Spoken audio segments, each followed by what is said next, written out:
Jag heter Peter Hellman och undervisar i bland annat engelska.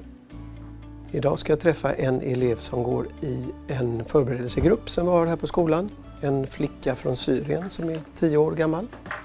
Och jag ska göra en kartläggning om hennes kunskaper i engelska idag. För att se om hon kan gå ut i en ordinarie klass och vara med i den vanliga engelskundervisningen där då. First of all, this is not a test. I just want you to talk English to me and answer some questions. Okay? Can you tell me how old you are? I'm 10 years old. 10 years old. Good. And how long have you been in Sweden? I can't. Have you been here 1 month or 2 months, 3 months? Do you know? Yes, I know. 7 months. 7 months. I kartläggningen steg 1 så har eleven berättat att hon har läst en del engelska. Och i steg 2 som handlar om litterariteten så har vi fått information om hennes förmåga att läsa och skriva. And what do you think about English? Is it hard? No, it's not hard. What do you think is easiest? Is it easiest to talk or to write? I can write and I can speak little English. Jag heter Jessica Stevens och jobbar som lärare i engelska i årskurserna 4-9. Idag träffar jag en elev från Afghanistan som är 15 år gammal och har gått på den här skolan i 2 månader. What do you think is easiest when it comes to English? What's easier to learn? Right is easy, I think. Yeah? Writing is easier? Yeah. Jag tycker att kartläggningsmaterialet är bra. Det är ett sätt att ganska snabbt få en överblick över en elevs kunskaper. Det är relevant för det jag som lärare behöver veta om en elev. Och jag har uppfattat det som att de flesta elever tycker att det är en ganska rolig process. Att dels får du en chans att lära känna din lärare lite bättre, men du får också visa upp dina kunskaper på ett ganska informellt och trevligt sätt. I'm going to ask you some questions, so you can just choose the picture that you like best. Till att börja med så öppna frågor som möjligt för att eleven själv ska få visa vad de kan och vilken nivå de kan samtala kring den här bilden på. Is there anything in this picture that you can tell me what it's called in English? This is a jungle. A jungle? Yeah. Yeah. And this is a train. A train?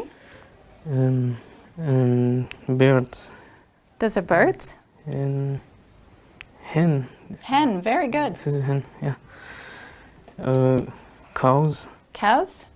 Genom att inte använda tolk under kartläggningssamtalet i engelska så kan jag som lärare använda mig av elevens sätt att förstå instruktioner och kommunicera om det är någonting de inte förstår eller ställa frågor som ett komplement till de uppgifterna som vi löser.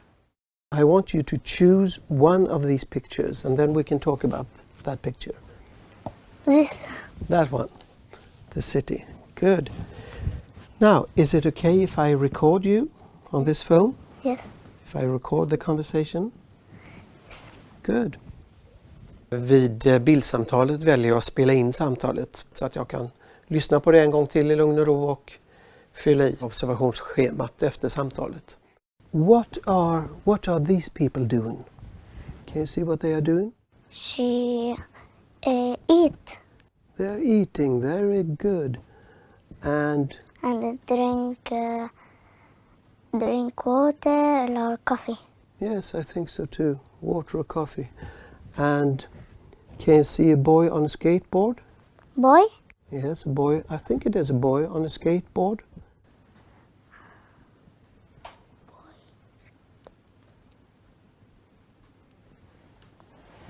There he is. Do you know this word, skateboard? No. No. That's a boy, I think, on a skateboard. He has something here. What is that? What is he doing? She listen to Yeah. music. That's right. Very good. I samtalet så finns det en inbyggd progression där frågorna successivt blir svårare och svårare. Och där det sista steget är att eleven ska börja berätta om sig själv. If you look at the children, they're playing with a ball. Yeah. Do you like to play football or basketball? Basketball. Yeah? In Iran, we have a big yard, and at the same time, I'm playing with ball, and watch the TV. Efter bildsamtalet så gör jag en preliminär bedömning vilken nivå jag tycker att eleven verkar ligga på. Och utifrån det väljer jag nästa uppgift. So you're going to listen to an interview and then you're going to write down the answers on this piece of paper. I've got the information here. Your concert is on Saturday next week. So I'm going to be there on Saturday, and so are thousands of others. Answer question number 2. Okay, now you can write the answer here if you like. In Africa. När eleven löste den första uppgiften så blev det ganska uppenbart att den uppgiften var för svår. För att få rätt nivå så gick vi ner ett snäpp till uppgiften under. Do you want to try another one? Should we do one more? Yeah. Yeah. Det har nog hänt i alla kartläggningssamtal som jag har gjort att jag har fått ändra på åtminstone en uppgift. För att eleverna är sällan på samma nivå vad gäller alla förmågor. And that's the end of this listening part. So how did it go? I think this is okay. It was okay? Yeah? Well done.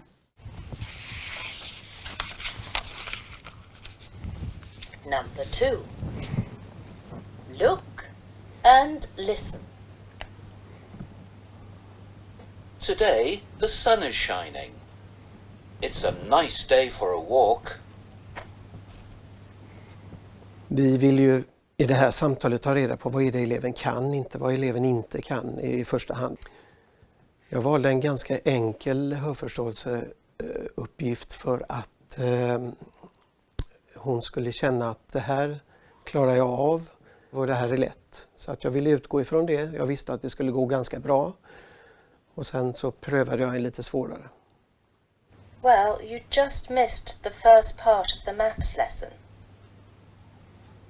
Now, answer question number 2, please.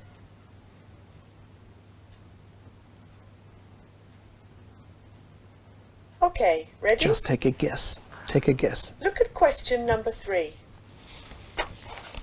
Where are they? Om jag märker att hon kör fast på någon uppgift eller tycker någonting är svårt så försöker jag att säga att det är inte så allvarligt. Gå vidare, eller du kan gissa att hon inte ska känna att någon press egentligen. What did you think about this? It's very hard. It's very hard? Yes. Okay, we can stop then. Thank you. So let's go on with this. Look at the pictures and then you tick the right box.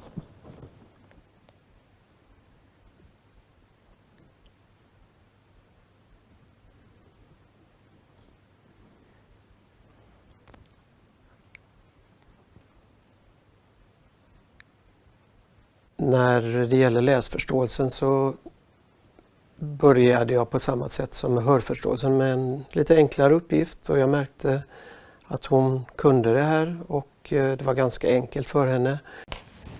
This went fast. What did you think about it? I think it's very easy. Very easy. Good. Do you want to try another one? Yes. Good. Fortsatte jag med en lite svårare uppgift och det gick bra det också. Men jag valde att avsluta det för jag tyckte jag hade fått den informationen jag ville ha. We have a book club at my school and I'm a member because I love reading. Inom språkämnena så kan man ofta se att en elev har en så kallad taggig kunskapsprofil. Det vill säga att de har kanske utvecklat vissa förmågor mer än andra. Och det kunde jag se även i samtalet med den här eleven. att vad gäller den skriftliga kommunikativa förmågan och läsförståelsen så hade man kommit lite längre. So now I'm going to give you a letter that I have written to you with some information about me. Okay. So you're going to get to read the letter and you're going to get some instructions. And then you will write a letter back to me. Okay? Okay. För skrivuppgiften så hade jag använt mig av Skolverkets mall. Men ändrat dem så att jag hade med uppgifter om mig själv, mina intressen, var jag bor, sådana saker. Tanken är då att eleven dels kan använda brevet som en egen mall eller förlaga för att kunna bygga upp sin egen text på. Men även om det här är en elev som är ny för mig så får eleven en chans att få reda på lite mer om mig. Very good. Now, what did you think about all this? About English, Yes, about this whole thing we did? I think it's a little hard Mm. and little easy. Yeah, some things were easy and some were hard. Yes. But I think you did very well. You were very good at this. I den här kartläggningen så märkte jag att hon mycket väl kan gå in i sin ordinarie klass, årskurs 4, och följa engelska undervisningen där. Hon kunde så pass mycket engelska så att det blir inga problem för henne att delta i den undervisningen. I min sammanfattning så skrev jag att jag märkte att den här eleven var duktig på att formulera sig skriftligt. Hon kunde förstå skriven text, men att hon hade lite svårare att formulera sig muntligt. Det är det som hon behöver träna på. Mitt mål med undervisningen är ju att alla elever ska lyckas så bra som möjligt utifrån just deras förmåga. Och om jag vet vad deras nuvarande förmåga är så blir det lättare för mig att göra den anpassningen. Och då blir mitt jobb nu att fundera kring hur jag ska hjälpa den här eleven att träna på de förmågor som man kanske inte har utvecklat lika omfattande kunskaper inom. Så den här eleven skulle jag vilja jobba mer med muntlig kommunikativ förmåga och hörförståelse.